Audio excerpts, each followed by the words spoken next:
যা শিক্ষা দিবেন আমরা কিন্তু তাই শিখবো।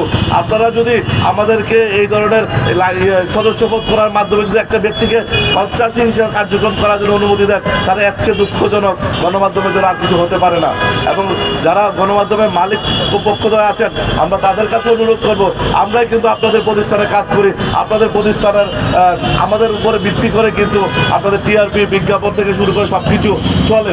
তো অর্থাৎ আপনারা আমাদের নিরাপত্তার বিষয়গুলো বিবেচনা করবেন এবং একই সাথে আপনারা যারা রয়েছেন আমাদের সহকর্মীরা যারা কাজ করেন তাদেরকে যেন যোগ্যতা সম্পন্ন জায়গায় মানদণ্ডটা বিচার বিশ্লেষণ করে যারা শিক্ষিত, মার্জিত এবং সাংবাদিকতা বুঝে তাদেরকে আপনারা নিয়োগ দিবেন।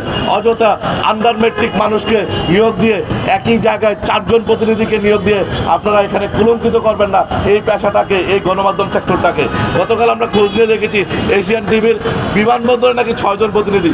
আমি জানি না আর কোনো প্রতিষ্ঠানে এরকম আছে কিনা, একই জায়গায় 5 জন 6 জন কার্ডধারী প্রতিনিধি দিয়ে যাদেরকে আসলে এই চাঁদাবাজি এবং সন্ত্রাসী কার্যক্রমের ক্ষেত্রে উৎসাহিত করে।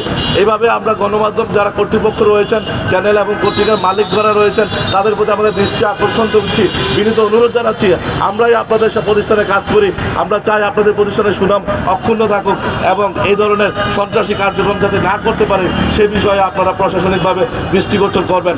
এবং একই সাথে আমরা আমার ভাই যে মাহিনের উপরে হামলা হয়েছে, যে ব্যক্তি হামলা করেছেন তার সর্বোচ্চ শাস্তির দাবি করছি এবং তাকে স্থায়ীভাবে বহিষ্কারের জন্য অনুরোধ জানাচ্ছি এশিয়ান টিভির প্রতি।